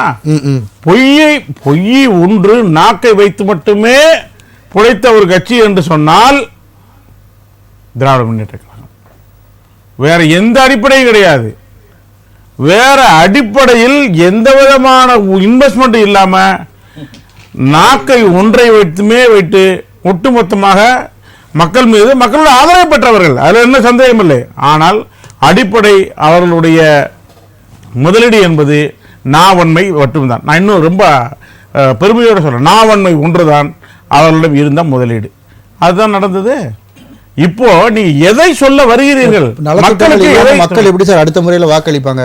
இப்போ எவ்வளவோ பாலங்களா இருக்கட்டும் அல்லது கைரிக்ஷா ஒழித்ததாக இருக்கட்டும், கலைஞர் அவர்கள் பண்ண பல்வேறு திட்டங்கள் இருக்கு. தமிழகத்தில் பாத்தீங்கன்னா மகளிர் உரிமை தொகை இருக்கு, பல்வேறு நலத்திட்டங்கள் எல்லாம். மறுபடியும் நீங்க சொல்ல வருது எப்படின்னா, பாராளுமன்றத்திலே காங்கிரஸ் கட்சி கடந்த 50 ஆண்டுகளாக நாங்கள் ஆண்ட கட்சி, நாங்கள் இதெல்லாம் செஞ்சு வச்சிருந்தோம், அதுக்கப்புறம் இவங்க வந்து அவங்க விற்கிறாங்க செய்யறாங்கன்னு சொல்லி. அதாவது எப்பொழுதுமே மாற்றம் என்ற சொல்லில் மாற்றம் இல்லையே தவிர மற்ற அனைத்திலும் மாற்றம் உண்டு. சரி, புதியதாக வருகின்ற பொழுது, அப்படி வாய்ப்பு வருகின்ற பொழுது புதிய விஷயங்களை அவர்கள் செய்யத்தான் செய்வார்கள். மாற்றம் தவிர்க்க முடியாது, வளர்ச்சி தவிர்க்க முடியாது. 1967 வரை திராவிட முன்னேற்ற கழகம் ஆட்சிக்கு வரும் வரை, அப்ப அதுக்கு முன்னாடி இந்த காங்கிரஸ் கட்சி தமிழகத்துக்கு எதுவுமே செய்யலையா? இன்றைய வரைக்கும் யாராவது சொல்ல முடியுமா? நீரேற்று அணைகளையும் கட்டியது காமராஜர் ஆட்சியில தான். இடைவெளி இடைவெளி தொடர்ந்து பேசலாம். திரு வைத்தியலிங்கம் சார், அதாவது நமது எம்பிக்கள் தமிழகத்தின் பல பிரச்சனைகளை வந்து எடுத்து வைக்கிறதுக்கு நாடாளுமன்றத்துக்கு அனுப்பியிருக்கோம். பேசுறதுக்கான காலகட்டம் இந்த நேரத்தில் நம்ம அமளியில் ஈடுபட்டு மக்கள் பிரச்சனைகள் எதுவுமே பேச முடியல. அது மாதிரி அமெரிக்க நீதிமன்றத்தில் தமிழ்நாட்டுக்கும் பணம் கொடுத்ததாக இருக்கிறது, அதையும் விவாதிப்போமா என்ற குமாரராஜா அவர்களுடைய கேள்வி. இதற்காக நீங்க பதில் சொல்லுங்க சார். அதாச்சும் நாங்களும் அதைத்தான் சொல்றோம். ஆனா அவரு தான் சொல்றாரு. ஆனா அவருக்கு திமுக மேல ஒரு அபரிமிதமான பாசம். அதனாலதான் ஒரு பொய் பிரச்சாரத்தின் மூலமாகவே நம்ம ஆட்சிக்கு வந்துட்டோம்னு சொல்லி ஒரு அப்பட்டமான பொய்யை கொஞ்சம் கூட நலத்திட்டங்கள் எதுவும் இல்லை, நான் வன்மையால் தான் ஆட்சிக்கு வரீங்க அப்படின்ற மாதிரி சொல்றாரு. எந்த அளவுக்கு அவர் மதிக்கிறார் என்பதற்கு இது ஒரு உதாரணம். அதுக்கு மேல சொல்ல வேண்டியதுன்னு நினைக்கிறேன். ஏன்னா மக்களுடைய அந்த திறன் இருக்கு பாருங்க, தேர்ந்தெடுக்கிற திறன். அதை நீங்க கேள்வி கேட்கறீங்க. மக்களுக்கு தெரியும் யார் சொல்றது உண்மை, யார் சொல்றாலும் கேட்பான், யார் சொன்னதை செய்வாங்க, யார் சொல்லாம செய்வாங்க, சொல்லாததையும் செய்வாங்க, தங்களது உரிமைகள் யாரால் பாதுகாக்கப்படும் என்பதெல்லாம் உணர்ந்துதான் மக்கள் தேர்ந்தெடுக்கிறார்களே தவிர வெறும் வாக்குகளை மட்டும் அல்ல என்பதை நண்பர் கவனத்தில் கொண்டால் நல்லது. அது இருக்கட்டும். இன்னைக்கு பாராளுமன்றத்தை மதிக்கிறவரா மோடின்னு ஒரு கேள்வி கேளுங்க. 4 வருடத்துல வெறும் 19 நாள் தான் பாராளுமன்றத்துக்கு வந்திருக்கிறாரு. அவரை பாராளுமன்றத்துக்கு வர சொல்லுங்க ஒரு பொதுநல வழக்கு போட வேண்டி வந்த அளவுக்கு அவருடைய பாராளுமன்ற ஈடுபாடு இருந்ததுங்கிறத நீங்க மறந்துடக்கூடாது. அதுதான் அவருடைய பாராளுமன்றத்துக்கு தகுதி கொடுக்கிற மரியாதை. அவர் எந்த பிரச்சனையை மக்கள் ரிப்போர்ட்டர்கள் சந்திக்காத ஒரே பிரதமர் அவர் தான். மக்கள் மரியாதை நேரடியாக பேசாத ஒரே பிரதமர் அவர் தான். அவர் மன் கி பாத்னு பேசுவா, மற்றவங்க கேட்டுக்கிட்டு போயிட்டு இருக்கணும், அவ்வளவுதான். யாரும் எந்த பதிலும் சொல்ல மாட்டாரு. அவர் தான் இன்னைக்கு நாங்களோ பாராளுமன்றத்தை முடக்கிறோம், பயன்படுத்த மறுக்கிறோம்ங்கிறாரு. பாராளுமன்றத்தை நீங்க எப்படி பயன்படுத்துறீங்க? கன்ஸ்டியூஷனை பத்தி நிறைய பேசியிருந்தா ஒரே ஒரு கருத்தை மட்டும் பதிவு பண்றேன். 9 நபர் அரசியல் சாசன பெஞ்சு அந்த கனிம வளங்களுடைய உரிமங்கள் வரும்போது மாநிலங்களுடைய உரிமை அப்படின்னு சொல்லி தீர்ப்பு சொன்னதுக்கு பிறகு இதே ஒன்றிய அரசு ஒரு சட்ட திருத்தத்தை கொண்டு வந்து நாங்க லைசன்ஸ் கொடுப்போம், குத்தகை கொடுக்கிறது வேண்டாம் மாநிலம் கொடுக்கட்டும் சொல்லி ஒரு கேவலமான ஒரு திருத்தத்தை கொண்டு வந்து அது செல்லா காசு. ஏன்னா இன்னைக்கு தலைமை அறிவிச்சுட்டாங்க, நான் இருக்கும் வரை நான் குத்தகை தரமாட்டேன் மறுத்துட்டாங்க. நீ லைசன்ஸ் கொடுத்து அது என்ன குத்தகை கொடுத்தா தானே, கொடுக்கலன்னா அது செல்லா காசு. அந்த லைசன்ஸ் செல்லாது. இப்படி பாராளுமன்றத்தை சட்டத்தையே முடக்குவது, வளைப்பது, இதுதான் அவருடைய தந்திரம். இதை நாங்கள் தோல்வித்து காண்கிறோம். அது உங்களுக்கு கஷ்டமா இருக்கு. நீங்க அன்புமணி ராமதாஸ் சொல்ற மாதிரி நீங்களும் சொல்றீங்க, இங்க மின் வாரியம் சம்பந்தப்படல அப்படிங்கிறதுக்கு நாங்கள் கூட்டுக்குழு விசாரணைக்கு தயார்னு சொல்றோம். கூட்டுக்குழு விசாரணை நடந்தா இதெல்லாம் வரட்டும் அப்படிதான் நாங்க சொல்றோம். நீங்க ஏன் வேணாக்குறீங்க? அன்புமணி ராமதாஸ் அங்கே போய் குரல் கொடுக்கணும், கூட்டுக்குழு விசாரணை நடத்தட்டும். நாடாளுமன்றம் நடக்கக்கூடாது, எங்க பிஜேபி பேர் வாங்கிடக்கூடாதுன்னு ஏதாவது ஒரு பிரச்சனையை கிளப்பி நாடாளுமன்றத்தை முடக்கிறீங்கன்றதான் குமரராஜா குற்றச்சாட்டு.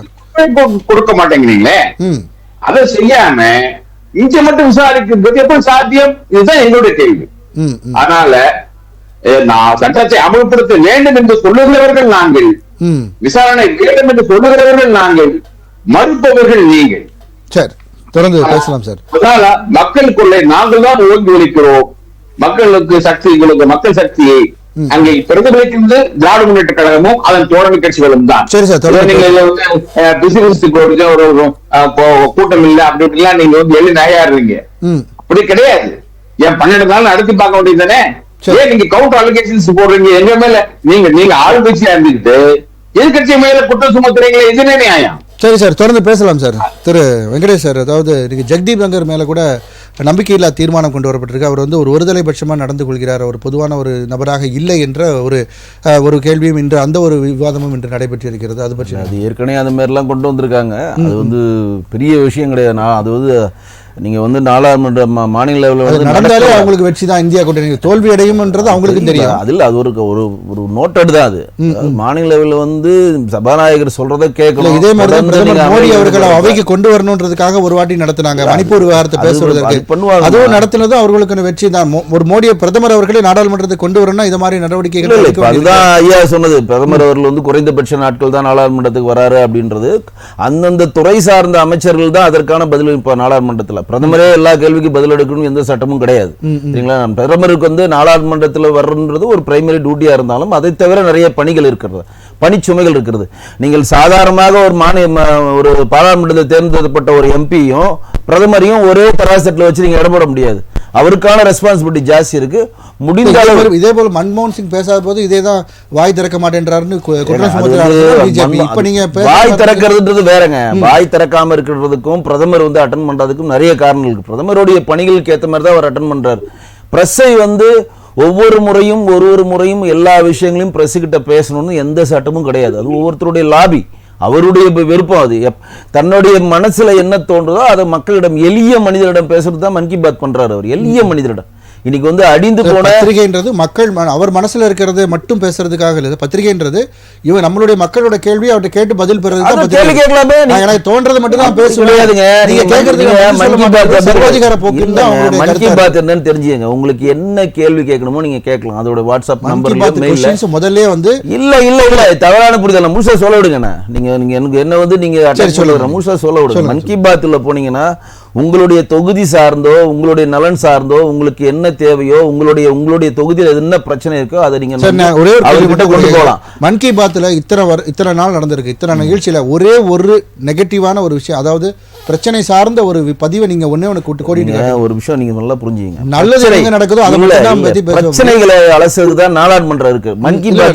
பாத்ன்றது क्वेश्चंस முன்னாடியே கொடுக்கப்பட்ட கேள்வி பாத்ன்றது முன்னாடியே பதிவு செய்யப்பட்டு ஒளிபரப்பக்கூடிய ஒரு நிகழ்ச்சி தான், லைவ் கிடையாது. மன் கி பாத் போல ஒண்ணு புரிஞ்சுங்க. மன் கி பாத் எதுனா எளிய மனிதருடைய சாதனையை வெளி உலகத்துக்கு ஒரு பிரதமருடைய வாயால் கொண்டு வருது. ஒரு எளிய மனிதர், அவருக்கு வந்து நான் பிரதமரால் புகழப்பட்டேன்னு கூட அவருக்கு தெரியாது. அந்த அளவு எளிய மனிதர், எந்த பின்புலம் இல்லாமல் எதிர்காலத்துல வந்து கண்டிப்பா யாரும் நமக்கு வந்து ஒரு ஆத்தரைஸ் தரமாட்டாங்க, தருவாங்கன்றது கூட எண்ணாமல் பத்மஸ்ரீ பத்மபூஷன் விருதுகள் எல்லாம் இன்னைக்கு எளிய மனிதரிடம் சென்றதுக்கு காரணம் மோடிஜி அவர்கள். தமிழக வில்லிசை கலைஞர் எல்லாமே தான். முழுசா சொல்ல வரல. பிரச்சனை குறித்து என்னைக்கு நீங்க சொல்றீங்க இல்லையா, பிரச்சனைகளை பேசலாம்னு, அந்த மாதிரி எந்த பிரச்சனை இது வரைக்கும் பேசலாம். பிரச்சனைகளை வந்து பேசணும்னா பிரச்சனைக்கு ஐடென்டி பண்ணி அதற்கான துறைகளுக்கு அனுப்புவாங்க. எல்லாமே மெயில்ல வருங்க. நல்லா தெரியுங்க. இவ்வளவு பெரிய பிரச்சனை மணிப்பூர் பத்தி ஒரு வார்த்தை பேசுறீங்க. இன்னும் நீங்க சரியா புரிஞ்சுக்கல. மணிப்பூர் பிரச்சனை வந்து பேசுனா நீங்க எனக்கு ஒரு மணி நேரம் கொடுக்கணும். கொடுப்பீங்களா? 1 மணி நேரம் பேசணும் மணிப்பூரை பத்தி. நீங்க எல்லாம் சுத்தி அந்த வட்டத்துல வந்து மையப்புள்ள மணிப்பூர்ல வந்து நீங்க மன் கி பாத்ல பேசுவாங்கன்னு சொன்னதால நான் சொல்ல வேண்டியது. மணிப்பூர் பிரச்சனை பேர்னா 1/2 மணி நேரமாச்சு எனக்கு கொடுக்கணும். அது எல்லைகள் எவ்வளவு பகிர்ந்துக்கணும். ஒரு 14 கிலோமீட்டருக்கு வந்து பர்மாவுடைய எல்லையும் நம்மளுக்கும் காமன். மோடி அவர்களுக்கு சொல்றேங்க, அங்க இருக்கக்கூடிய பிரச்சனை வந்து மோடிஜி அவர்கள் சென்றால் தீர்க்கிற பிரச்சனை இல்ல, சட்டம் ஒழுங்கு பிரச்சனை. 2-3 ஜாதிகள், நாகாக்கும் மெய்டிக்கும் கூவினுக்கான 3 ஜாதி பிரச்சனை.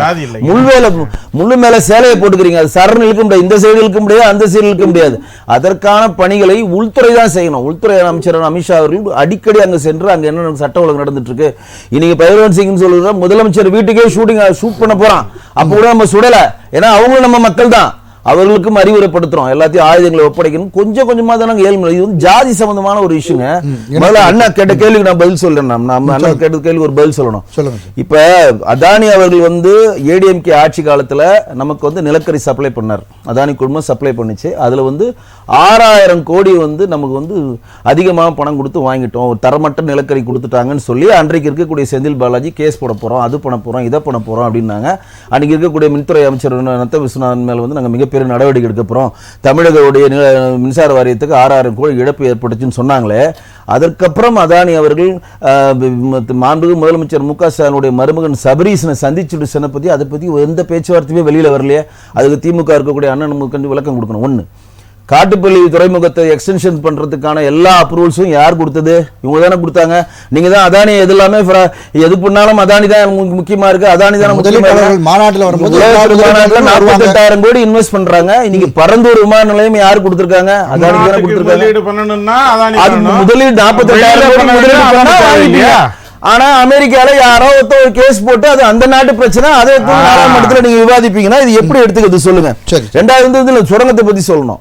டங்ஸ்டன் சுரங்கம் சொல்றாங்க. டங்ஸ்டன் வந்து முதல்ல மத்திய அரசு என்ன சொல்லுது, நாங்க ஏற்கனவே நோட்டீஸ் கொடுத்துட்டோம், நோட்டீஸ் கொடுப்பெல்லாம் கம்முன்னு இருந்துட்டு எந்த ஒரு செய்தியும் சொல்லாம அதற்கான எதிர்ப்பை தெரிவிக்காம அங்க போய் அந்த வேலைகளை தொடங்குறப்ப மக்கள் எதிர்க்கிறாங்கன்னு சொல்றது ஒரு மிகப்பெரிய ஒரு போலியான விஷயத்தை தான் திமுக வைக்கிறது. ஏற்கனவே நெடுவாசல் அப்படிதான் பண்ணாங்க. நெடுவாசல்ல கையெழுத்து போட்டு எனக்கு தெரியாம கையெழுத்து போட்டேன்னு சொல்லி பின்வாங்கினாங்க. ஸ்டெர்லைட்ஸோட விரிவாக்கத்துக்கு இந்த வேலையை தான் பண்ணாங்க. நீங்க டெஸ்டிங் தான் பண்ண போறீங்கன்னு நினைச்சா அப்படின்ற மாதிரி தான். ஏன்னா அதெல்லாம் எப்படி பொதுமக்கள் நீங்க டெஸ்டிங் தான் பண்ண போறீங்கன்றது அப்புறம் போராட்டம். இப்ப டங்ஸ்டனே நாங்க சொல்றோமே, நாடாளுமன்றத்தில் சட்டம் நிறைவேற்றிருக்காங்க. அண்ணா சொன்ன மாதிரி திருத்த சட்டம் நிறைவேறி இருக்கு. அதுல எல்லாருமே வந்து வாக்களிச்சிருக்காங்க. அதுல சட்டம் நிறைவேற்றி முடிஞ்சது. அது திமுக எதிர்ப்பு பதிவு சொன்னாங்க. இன்னைக்கு பதிவு செய்யறாங்க. எந்த அளவு உண்மை தெரியலன்னா அந்த காட்சி நம்ம பார்க்கல. ஆனால் இன்னைக்கு எல்லா வேலையும் முடிஞ்சு கிட்ட போறப்ப ஏற்கனவே எல்லா விஷயங்களையும் பண்ணி எப்படி பின்வாங்குற மாதிரி தான் திமுக பின்வாங்க தான் அதுல வைக்கிறேன். ஏன்னா ஸ்டெர்லைட் ஆலை விரிவாக்கத்துக்கும் திமுக செஞ்சுட்டாங்க. திமுக சம்பந்தம் இல்லாத மாதிரி இன்னைக்கு ஸ்டெர்லைட் ஆலயத்துல இருந்து ஒரு 13 பேர் கொண்டுட்டாங்க. அவங்க மேல கிரிமினல் வழக்கு எடுக்கணும், அவங்க மேல துறை நடவடிக்கை எடுக்கணும். நீதிமன்றம் மிகப்பெரிய கொட்டு வைத்தாலும் இன்னைக்கு அந்த போலீஸ் துறை மேல இன்னைக்கு வரைக்கும் மாண்பு முதலமைச்சர் விடாம இருக்காரு. அந்த கேள்வி வைக்குமா இல்லையா? எவ்வளவு இப்ப இந்த 6000 கோடி நான் ஏன் திருப்பி வைக்கிறேன்னா, நீங்க அதானியை வேண்டாம் வேண்டாம் என்று சொல்லிவிட்டு மறைமுகமாக அதானியிடம் எல்லா தொழில் ரகசியங்களும் நீங்கள் வெளிப்படையா செய்யறதில்ல. அதுதான் கேக்குறோம். இல்ல முடிச்சிடறேன். முதலமைச்சர் அவர்கள் வந்து அதானி அவர்களை சந்திச்சாரா இல்லையா அப்படின்றது சும்மா நான் சட்டமன்றத்தில் சொன்னா மட்டும் கிடையாது. அதற்கான ப்ரூஃப் இருந்தா நாங்க கேக்குறோம். சரி சார், ஓகே. ஆனா இது இன்னைக்கு வந்து பாமகவுமே கொண்டு வந்து சொல்லியிருக்காங்க. எனக்கு அந்த பதில திருப்தி இல்லைன்னு தான் சொல்லியிருக்காங்க. நம்ம அதை பத்தி பேசலாம் சார். இப்போ 11 நாட்களாக வந்து இப்போ தொடர்ந்து நாடாளுமன்றம் வந்து முடக்கப்படுகிறது. இப்போ நீங்கள் மக்கள் பிரச்சனைகள் வந்து விவாதிப்பதற்காக அவங்க தயாராக இருக்குன்னு சொல்லும்போது கூட விவாதிக்க நீங்கள் தயாராக இல்லை. இந்த ஒரே ஒற்றை பிரச்சனையை வைத்துக்கொண்டு இவ்வளவு நாளாக முடக்குவது எந்த வகையில் நியாயமான ஒரு விஷயமா இருக்கும் சார்? நீங்கள் அந்த மாதிரி எதுவுமே நடக்கவே இல்லையா சார்? அதாவது முதல்ல இருந்து அதை தான் நான் சொல்லிட்டு இருக்கேன். அது மாதிரி இவங்க பிஜேபி சொல்றாங்க, இவங்க முடக்குறாங்க. நான் சொன்ன முதல் நாளே சொல்ல வேண்டியது தானே. நாங்க வந்து கூட்டத்தில் அவங்க மசோதா நிறைவேற்றுறாங்கன்னா எங்களெல்லாம் வெளியே அனுப்பிட்டு நீங்க வந்து அவங்க மசோதாவை நிறைவேற்றுறாங்கன்னு சொல்றீங்க.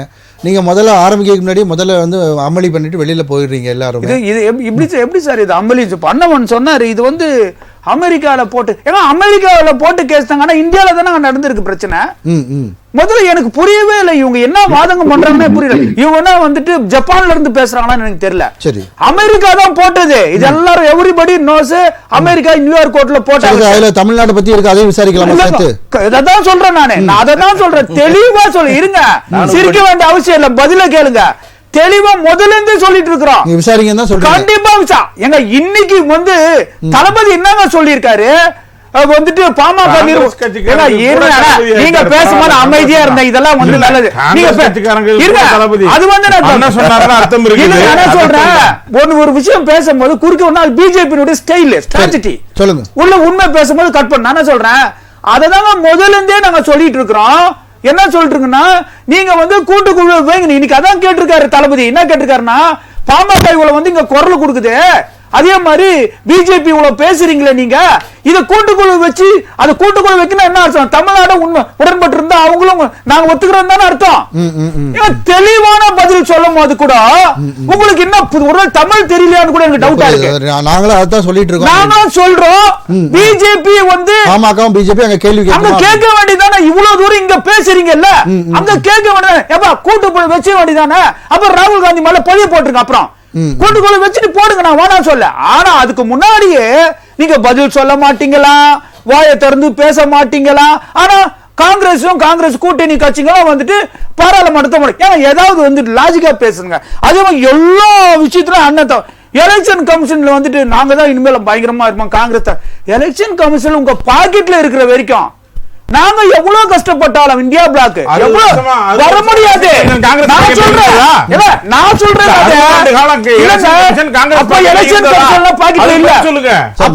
ஹரியானா 2 மாநில தேர்தல் மத்திய பிரதேசத்துல இருக்காது.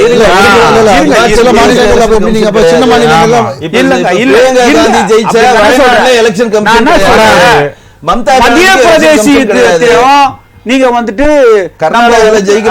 கமிஷன் கிடையாது. ஜர்க்கண்டையும் சேர்க்காதீங்க. ஜர்க்கண்ட்ல எல்லாம் அங்க வந்து என்ன சொல்ற நம்ம பாஷை அங்க எதுவும் வேகாது. இவங்களோட பாஷா வேகாது. அதே மாதிரி எலெக்ஷன் கமிஷனா காங்கிரஸ் கட்சியினுடைய கமிஷன் வெளியே வந்துருச்சு.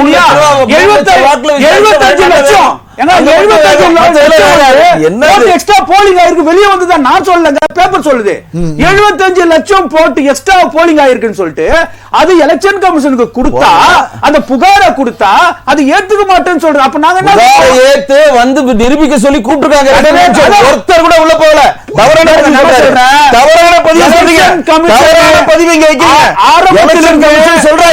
உங்க புகாரை கொடுங்க, இந்த டேட்டுக்கு வாங்க, நாங்க நிவர்த்தி பண்றோம். ஒரு கட்சி சேர்ந்த உள்ள போல தவறான பதிவு பண்றது கிடையாது. எந்த விஷயத்தையும் பிஜேபி சொல்றதை எலெக்ஷன் கமிஷன் ஏத்துக்கிறதே கிடையாது. தோல்வி அடைஞ்சோன்னா எலெக்ஷன் கமிஷன் மேலேயும் இவிஎம் மேலேயும் பழி போடுறது. அப்ப ஊழல் நடந்தா ஊழல் நடந்தா பிஜேபி ஊழல் பண்ணா கணவர் வதரா இருக்காரு, அவர்கிட்ட போய் கேக்குறாங்க. அவர் அழகா சொல்றாரு, தோத்தா மட்டும் இந்த இவிபி மிஷினை பத்தி சொல்றதே தயவுசெய்து இவிஎம் மிஷினை பத்தி சொல்றதை நிப்பாட்டுங்க. இவங்க கட்சியை சேர்ந்த கார்த்தி சிதம்பரம் தெளிவா சொல்றாரு, இவிஎம் மிஷினுக்கு எந்த சம்பந்தம். அப்ப அவங்க கட்சியை சேர்ந்தவர்கள போல இருக்கு. காங்கிரஸ் கட்சி சேர்ந்தவர்கள போல சொல்ல கிடையாது. அவர் தனிப்பட்ட கருத்து சொல்லல, அவருடைய தனிப்பட்ட கருத்து. அதனால நான் சொல்ற ஒரு பிரச்சனையை வந்து கம்ப்ளைண்ட் பண்ணும்போது எலெக்ஷன் கமிஷனுக்கு ரோலே கிடையாது. காரணம் என்னன்னா தனிப்பட்ட கருத்து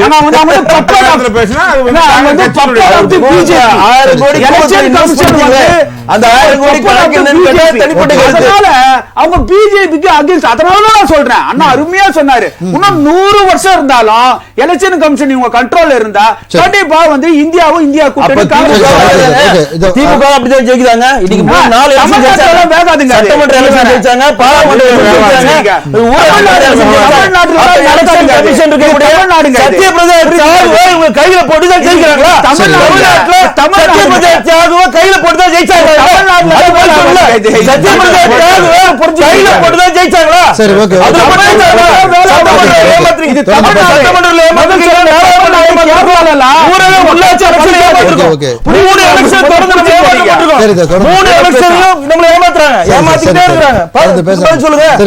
குமரராஜா சார், இப்ப மக்கள் பிரச்சனைகள் புறக்கணிக்கப்படுகிறது, மக்களுடைய வரிப்பணம் மிக அதிக அளவு செலவு செய்யப்படுகிறது நாடாளுமன்றம் நடத்துவதற்கு. ஆனால் பிரச்சனைகளை விவாதிக்காம இந்த மாதிரியான விஷயங்கள் நடக்கும் பொழுது அதை ஒரு அரசியல் விமர்சகரா நீங்க எப்படி பாக்குறீங்க? ஒரு நொடிக்கு 1 லட்சம் ரூபாய் பாராளுமன்றம் நடக்குன்னா ஒரு நொடிக்கு 1 லட்சம் நிறைவான கருத்தை சேர்த்தே பதிவு பண்ணிருக்காங்க. அதான் 1 லட்சம் ஓவர். இப்படி இருக்கிற நிலையில் மக்கள் பிரச்சனைகளை பேசாமல் தொடர்ந்து மக்களை நினைத்து கொண்டு மக்களை மீண்டும் சந்திக்க வேண்டும் என்கின்றதை மறந்துவிட்டு இப்போதானே வந்திருக்கோம், இன்னும் 4 வருஷத்துக்கு அப்புறம் பார்த்துக்கிடலாம் அப்படின்னு சொல்லிட்டு நினைச்சிட்டு தங்களுடைய அரசியல் அரிப்புகளை தீர்த்து கொள்வதற்காக வார்த்தைகள் மட்டும் இல்ல அரசியல் அரிப்புன்றது ஜெனரலா உள்ளதானே. அரசியல் இச்சிங் இப்ப அப்படி என்ன சொல்லலாமா? ஆங்கிலத்தில் வார்த்தை சொன்னா இச்சு 2 ஒண்ணுதான், இதுல ஒண்ணும் இல்ல.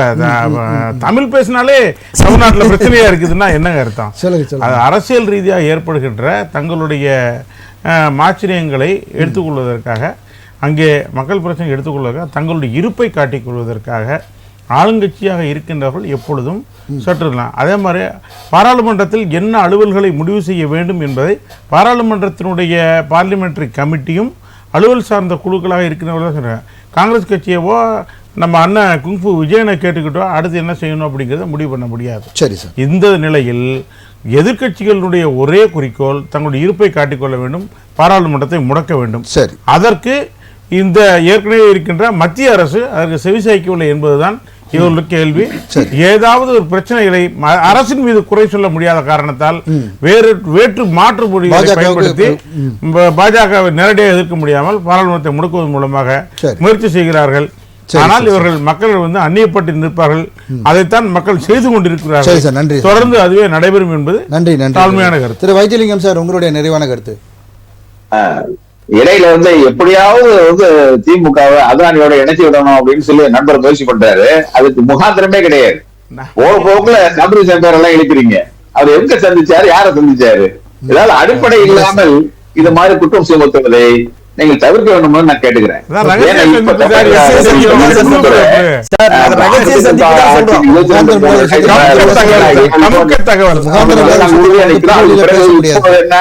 ₹2.61 இப்போ வந்து ஒப்பந்தம் போடுறது செல்லாது எங்களை கட்டுப்படுத்தாது அதானி நிறுவனம் தான் மேல்முறையீட்டுக்கு போயிருக்கு.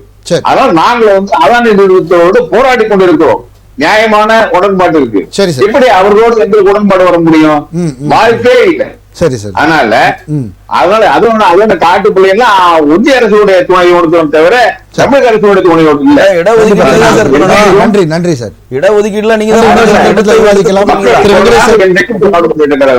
குரல் ஒலிக்குமே தவிர அந்த உரிமைகளை காப்பதற்காக போராடமே தவிர பரிபோகத்துக்கு ஒரு நாளும் அனுமதிக்க மாட்டோம். நன்றி நன்றி நன்றி. திரு வெங்கடேஸ்வர், உங்க நிறைவு. அதாவது முன்னாடி சொன்ன பதிவை தான் திரும்பி நினைவூட்ட விரும்புறேன். புதுசாக தேர்ந்தெடுக்கப்பட்ட தமிழ் இந்தியாவில் இருக்க கூட 542 நாடாளுமன்றத்தில் தேர்ந்தெடுக்கப்பட்ட எம்பிகளுக்கு பேசுறதுக்கான வாய்ப்புகளை கொடுக்கணும். அவங்க தொகுதியில் உள்ள பிரச்சனைகளுக்கான தீர்க்கதற்கான ஒரு வடிகால் தான் நாடாளுமன்ற செயல்பாடுகள் கூட்டத்தோட நடக்கிறது. அதை பற்றி எந்த புரிதலும் இல்லாம பிஜேபியை எதிர்க்கணுன்ற ஒற்றை குறிக்கோளோட ஏதாவது பிரச்சனையை தேடி அலைகிற பேய்கள் மாதிரி அலைஞ்சு எங்கேயோ இருக்க பிரச்சனையை எடுத்து வந்து இங்க வச்சு பூம் பண்ணி நாடாளுமன்றம் முடக்கிறது மிக மிக கண்டிக்கத்தக்கது. ஏன் கூட்டுக்குழு அமைக்க வேண்டியதானே? கூட்டுக்குழு அமைக்க வேணா கூட்டுக்குழு அமைப்போம், அதற்கான பட்டியலை கொடுக்குறங்க, அவங்க சபாநாயகர் அதற்கான முடிவு எடுப்பாரு. நாடாளுமன்றத்தில் இருக்கக்கூடிய பவர்ஃபுல் அத்தாரிட்டி யாருன்னா சபாநாயகர். நீங்க பட்டியல அட்டவணை கொடுப்பீங்க, நீங்க எல்லாரும் மேல தான் கொடுக்குறீங்க, யார் மேல கொடுக்கல. அட்டவணையை கொடுத்தீங்கன்னா அவங்க பட்டியலிட்டு இந்த தேதியில நீ விவாதிக்கப்படும் சொல்ல போறாங்க. நீங்க உடனே உள்ள போன உடனே எங்களுக்கு இதே பண்ணுங்க அப்படின்றது இது என்ன நாடாளுமன்றமா இல்ல ராகுல் காந்தியோட சொந்த கட்டிடுமா? நீங்க சொல்றதெல்லாம் கேட்கறதுக்கு நாடாளுமன்றம் கிடையாதுங்க. நாடாளுமன்றத்துக்கும் ஒரு வரைமுறை இருக்கு, சபாநாயகர்களுக்கும் ஒரு பவர்ஸ் இருக்கு, துணை சபாநாயகருக்கும் ஒரு பவர்ஸ் இருக்கு. அந்த விதிகள் படி அட்டவணை படி தான் நாடாளுமன்றத்துல போனோம். இருக்கிற வேலையெல்லாம் இருக்கட்டும், கிளவியை தூக்கி மனையில வை, நான் அதை கொண்டு வந்துட்டேன் உடனே இதை பண்ணணும்னா அப்படிலாம் பண்ண முடியாது. சரி, நன்றி நன்றி சார். உங்களுடைய ஆமா சார், கரெக்டா தான் இருக்கு. ஊழல் பேய்களை ஒழிக்கணும் அப்படின்னு சொன்னா காங்கிரஸ் எப்பவும் அது பாராளுமன்றத்துல தான் குரல் கொடுக்கும். நீங்க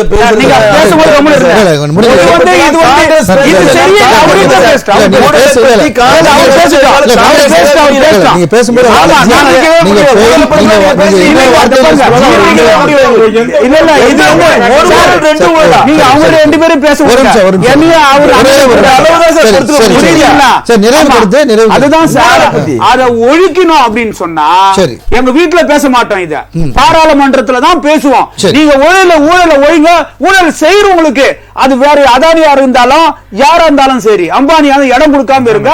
நான் கண்டிப்பா வந்துட்டு எங்க வேலையை செய்யுங்க, போயிட்டு மணிப்பூர் போய் முதல்ல பாருங்க. அதனால நாங்க அமைதியா பாராளுமன்றம் நடக்கும். Okay sir, thank you. நன்றி நன்றி சார். நம்முடைய விவாதத்தில் பங்கு பெற்ற விருந்தினர்கள் அனைவருக்கும் நன்றி, வணக்கம். மீண்டும் ஒரு விவாத நேரம் நிகழ்ச்சியில் சந்திப்போம் நேயர்களே. நன்றி, வணக்கம்.